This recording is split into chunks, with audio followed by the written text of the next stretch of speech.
तो last episode के and पे हमने देखा था कि माँ सोवुल जो होता है वो जंगल में जाने के लिए बिल्कुल तैयार होता है। उसने अपने लिए कुछ छोटे मोटे डैगर्स और छोटी मोटी पिन्स बनाई होती हैं और उनकी मदद से वो यहाँ पर जंगल में जाकर जड़ी बूटियां लाने के लिए तैयार है। तो हमारा सोवुल जो होता है वो यहाँ पर पिछले 3 महीने से आ रहा होता है इस जंगल के अंदर, और इस बार यहाँ पर जब वो तीसरे महीने के एंड के ऊपर पहुंचता है तो वो कहता है कि पिछले 3 महीने से मुझे यहाँ पर अब कोई भी छोटा मोटा बीज दिखाई नहीं देता। पहले तो इस एरिया में काफी सारे मैजिकल बीज थे, लेकिन अब जबकि मेरे पास यहाँ पर मेरे वेपन्स वगैरह भी हैं, लेकिन इसके बावजूद मुझे कोई बीस्ट ही नहीं मिलता जिसको मारकर वापस लेकर जा सकूं। क्योंकि मास्टर्स ने कहा था कि मुझे जल्दी से जल्दी अपने लिए यहाँ पर अपना डिवाइन वेपन बनाना होगा, यानी एक तलवार बनानी होगी। लेकिन तलवार तो तब बनेगी ना जब मुझे यहाँ पर कोई लो क्लास का बीस्ट मिलेगा जिसको मारकर जिसकी हड्डियों के साथ हम लोग यहाँ पर तलवार बना सकेंगे। फिर साथियों से अपने थर्ड मास्टर की बात याद आती है कि उसके थर्ड मास्टर ने कहा था कि अब जबकि हम लोग यहाँ पर एक डिवाइन वेपन बनाने के लिए तैयारी कर रहे हैं तो फिर उसके लिए हमें स्पिरिट स्टोन्स की भी जरूरत पड़ेगी। अगर तुम्हें कहीं किसी माउंटेन के ऊपर या फिर किसी केव के अंदर से स्पिरिट स्टोन्स मिले तो वो स्पिरिट स्टोन्स भी ले आना।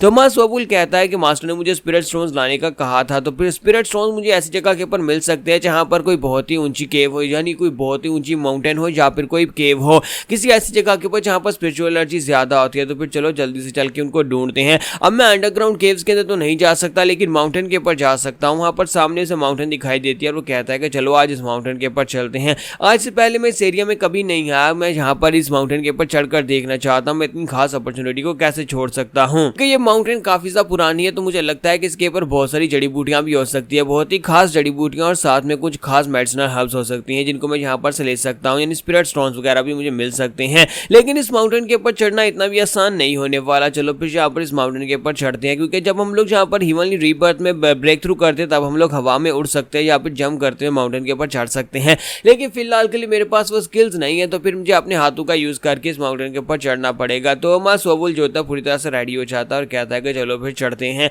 और साथ ही माँ सोवुल माउंटेन के ऊपर चढ़ना स्टार्ट करता है। जब वो आधे में पहुंचता है तो वो कहता है कि मैंने तकरीबन आधी माउंटेन को चढ़ लिया है, लेकिन मैं अभी तक बिल्कुल भी थका हुआ नहीं हूँ। लगता है कि जड़ी बूटियों की वजह से, वो जड़ी बूटियां जो मैं यहाँ पर से लेकर जाता फिर उनको उनकी पिल्स बनाकर खाता हूँ, उन्हीं की वजह से मेरी बॉडी में स्टेमिना पहले से काफी ज्यादा बढ़ चुका है। फिर साथ ही वो देखता है कि वहाँ पर उसे घास दिखाई देती है और कहता है कि इस माउंटेन के ऊपर कुछ ना कुछ खास तो होना चाहिए। जैसे वो थोड़ा सा आगे बढ़ता है उसके सामने वहाँ पर एक फ्लावर होता है, तो वो कहता है कि ये देखो ये तो हार्ट ब्रेक फ्लावर है, ये तो बहुत ही कमाल का फ्लावर है। फिर साथ उसकी नजर आगे बढ़ती जहाँ पर उसे लाइट फ्लावर दिखाई देता है। वो कहता है कि ये फ्लैश लाइट फ्लावर है और ये तो एक बहुत ही खास किस्म की रेयर जड़ी बूटी है ये यहाँ पर है। इसका मतलब यह है कि मेरा तो जैकपॉट लग चुका है। अब मैं यहाँ पर इन दोनों चीजों को रख सकता हूँ, दोनों चीजों को मैं यहाँ पर ले सकता हूँ, यानी कि ये हार्ट ब्रेक फ्लावर और साथ में लाइट फ्लावर दोनों अब मेरे हो जाएंगे। लेकिन साथ उसे एक बड़े से मॉन्स्टर के क्रीच करने की आवाज आती है। तो वो कहता है कि ये क्या हो रहा है, यहाँ पर एक बड़ा सा मैजिक बीस्ट कहाँ पर आ गया। तो साथ ही जल्दी से घूमकर पीछे की तरफ देखता है। जब पीछे की तरफ देखता है तो वहाँ पर एक बहुत ही बड़ा सा पंछी होता है।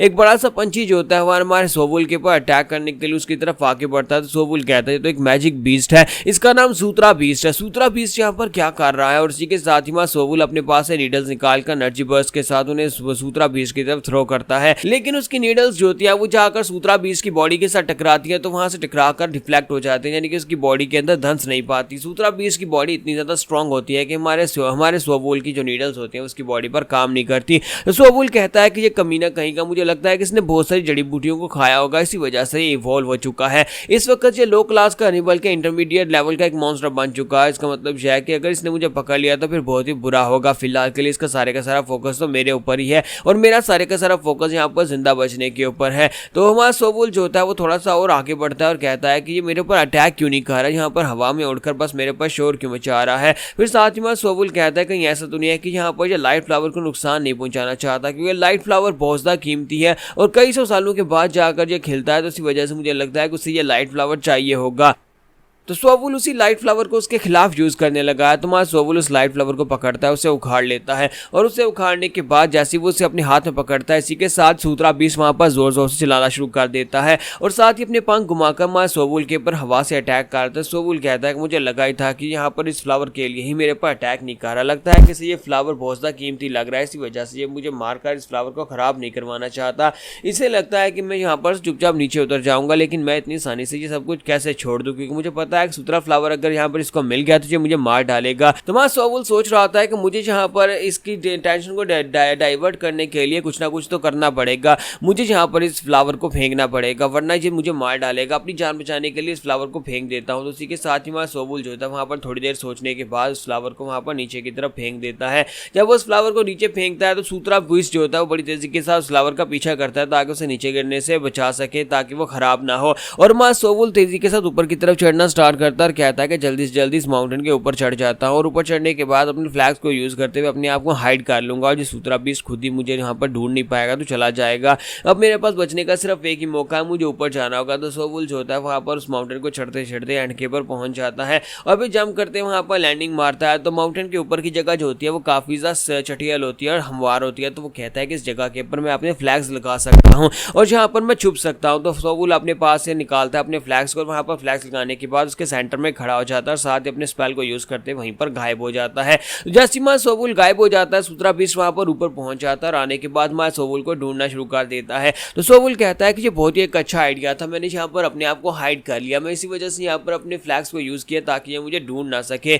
लेकिन जैसी माँ सोवुल वहाँ पर अपने आप को छुपा कर खड़ा होता है, इसी के साथ ही साइड के ऊपर से एक रिवाइन बोर्ड निकल कर आ जाता है। एक फायर बोर्ड जो होता है वहाँ पर से निकल कर आता है, वो भी काफी ज्यादा गुस्से में लग रहा था और आने के बाद वो यहाँ पर सूत्रा बीस्ट को घूर घूर कर देख रहा होता है। तो वहाँ सोवुल कहता है कि अब ये कहाँ से निकल कर आ गया, ये तो एक इंटरमीडिएट लेवल का फायर ब्रीदिंग जेड बोर है। जेड बोर या डिवाइन बोर जो भी हो, यानी ये काफी ज्यादा पावरफुल बीस्ट है और यहाँ पर ये भी इंटरमीडिएट लेवल पर है। तो बोर जो होता है वहाँ पर आने के बाद अपना मुंह खोलता है, जोरदार दहाड़ लगाता है, जबकि दूसरी तरफ से दिखाते हैं कि वो जो बीस्ट होता है सूत्रा बीस्ट वो अपने मुंह के अंदर से वहाँ पर अपनी स्पेशल पावर्स को रिलीज करता है। दोनों वहाँ पर अपनी अपनी पावर्स को रिलीज करते हुए एक दूसरे के ऊपर अटैक करना शुरू कर देते हैं। जबकि वहाँ सोवुल जो होता है अपने फ्लैग्स लगाकर उन दोनों की फाइटिंग के एरिना, उनकी फाइटिंग एरिना के बिल्कुल बीचों बीच खड़ा होता है। तो जैसे बोर अपने मुंह के अंदर से फायर निकालता है, सूत्रा बीस्ट जो होता है अपने मुंह के अंदर से थंडर निकालता है, दोनों की फायर थंडर आपस में टकराती है तो वहाँ पर एक जबरदस्त धमाका होता है। और इसी के साथ ही वहाँ सोवुल जो होता है वो कहता है अगर इस तरह दोनों की फाइट चलती रही तो फिर तो मैं यहाँ पर नहीं बच पाऊंगा, मेरे सारे के सारे फ्लैग्स जो होते हैं इनके धमाके की वजह से या फिर इनकी हवा की वजह से उड़ जाएंगे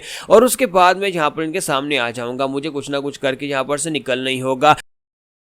मुझे इससे पहले इस बारे में बिल्कुल भी आइडिया नहीं था कि इंटरमीडिएट लेवल के मैजिकल बीस्ट इतने ज़्यादा पावरफुल होते हैं। एक अपने मुंह से थंडर निकाल सकता है, दूसरा फायर निकाल सकता है। तो सूत्रा बीस्ट जो होता है बड़ी तेजी के साथ नीचे की तरफ जंप करता है। तो सूत्रा बीस्ट जो होता है यहाँ पर एक सुसाइडल अटैक को यूज करने लगा है, वो बड़ी तेजी के साथ अपनी बॉडी को जाकर रिवाइन बोर की बॉडी के साथ टकराने वाला है। तो सोवुल कहता है कहीं ये पागल तो नहीं हो गया, ये क्या कर रहा है। दूसरी तरफ सूत्रा जो रिवाइन बोर बीस्ट होता है वो नीचे अपना मुंह खोलकर खड़ा होता है, वहीं पर जबरदस्त फायर को रिलीज कर रहा होता है। तो सूत्रा बीस्ट जो होता है अपनी स्पीड को और बढ़ाता है, लाइट की स्पीड के साथ सीधा आकर उसके साथ टकराता है। जैसे वो आकर उसके साथ टकराता है तो रिवाइन बोर जो होता है वो हिट होता है, वहां पर एक जबरदस्त धमाका होता है और इसी धमाके की वजह से वो सारे के सारे फ्लैग्स भी उड़ जाते हैं जिन फ्लैग्स के अंदर हमारा सोवुल अपने आप को हाइड करके बैठा हुआ था। तो इसी के साथ सोवुल जो होता है वहां पर पीछे की तरफ गिरता है। धमाका हटने के बाद हमारा सोवुल कहता है कि ये क्या था, यहाँ पर दो इंटरमीडिएट लेवल के बीस्ट आपस में फाइट कर रहे थे और सूत्रा बीस्ट ने यहाँ पर सुसाइड कर लिया। उसने यहाँ पर अपनी बॉडी को ही एक बॉम्ब की तरह यूज करते हुए रिवाइन बोर की बॉडी के साथ टकरा दिया है। तो सोवुल जो था भागता हुआ उसकी तरफ आगे बढ़ता है, जहां पर वो दोनों एक दूसरे के साथ टकराए थे वहां पर एक गहरा गड्ढा बन चुका होता है। तो हमारे सोवुल को क्या यहाँ पर इन दोनों बीस्ट की बॉडी से कोई फायदा होने वाला है, हम लोग नेक्स्ट एपिसोड में देख पाएंगे।